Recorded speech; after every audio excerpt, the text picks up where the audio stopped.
કરીએ વી ફ્રાગે. વી ફ્રાગે એટલે WH question. વેર એટલે હુ. પછી વાઝ એટલે વોટ. વો એટલે વેર. પછી છે વોહેર એટલે વેર ફ્રોમ. પછી છે વાન એટલે વેન. વી એટલે હાઉ. વારમ એટલે વાય. વી ફીલ એટલે હાઉ મચ.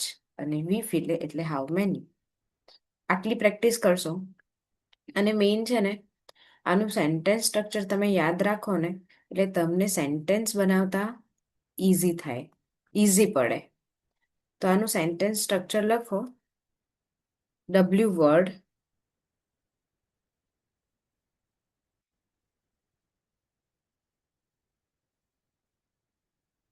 પ્લસ શું હતું? વર્બ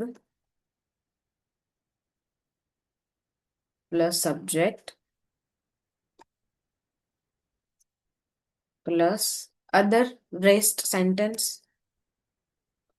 ઓકે, તો આ આપણું સેન્ટેન્સ સ્ટ્રક્ચર છે. એ આવડી જશે તો કંઈ પણ પ્રોબ્લેમ આવશે નહીં.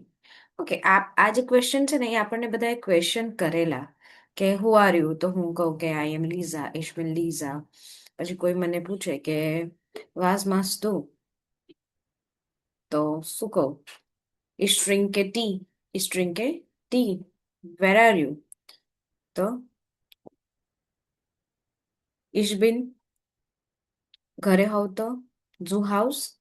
ઓકે, પછી છે woher kommst du, તો ich komme aus India, ich komme aus Ahmedabad. પછી we gets as dear, we gets dear, we gets, તો હું એને આન્સર આપું mir geht es gut, mir geht es nicht gut, mir gets prima, danke. બરાબર. Okay, why are you learning German, warum lernst du Deutsch. તો આમાં હું question કહી રહી છું તો આખા સેન્ટેન્સમાં કહી રહી છું. તો આપણે બીજી રીતે પણ ક્વેશ્ચન પૂછીએ છીએ કે શું તમને પાણી પીવું છે? ડ્રિંક્સ ડ્રિંક્સ ડુ વાસર, શું તમને પાણી પીવું છે? શું તમને જમવું છે? તમે કાલે આવવાના? તો એ આના આગળના વિડીયોમાં શીખીશું અને એના આન્સર આપતા આપણે શીખીશું. ઓકે, આના આન્સર પણ નેક્સ્ટ વિડીયોમાં લઈશું આપણે. અને બીજું કે આપણે કોઈને યસ ઓર નો એના ક્વેશ્ચન પૂછવા હોય તો એ કેવી રીતે પૂછી શકીએ તો એ પણ એના આગળના વિડીયોમાં જોઈશું. ત્યાં સુધી તમે પોતાના ક્વેશ્ચન બનાવો અને જર્મનમાં પ્રેક્ટિસ કરો. આપણી જોડે સેન્ટેન્સ સ્ટ્રક્ચર ઓલરેડી છે, તો તમે પોતે બનાવો, પોતે જર્મન શબ્દ લખો. ઇફ તમને કોઈ જર્મન શબ્દ નથી આવડતો તો ખાલી શબ્દ ગૂગલ કરો. આખું સેન્ટેન્સ ના કરશો, એક શબ્દ કરો. ધારો કે તમને નથી ખબર કે અપાર્ટમેન્ટ એટલે શું, અપાર્ટમેન્ટને વોન્યુ કહેવાય, એ આપણને નથી ખબર, તો આખું લખો કે ધ અપાર્ટમેન્ટ.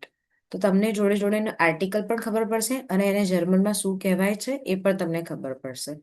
ઓકે, તો પ્રેક્ટિસ કરો વધારે, કારણ કે પ્રેક્ટિસ કરશો એટલું જર્મન શીખાશે. નવા નવા ટોપિકથી એટલું ખબર પડશે કે ઓકે આટલું મારું ક્લિયર થઈ ગયું. પણ પ્રેક્ટિસ કરશો તો એ વસ્તુ યાદ રહેશે. Okay, danke schön.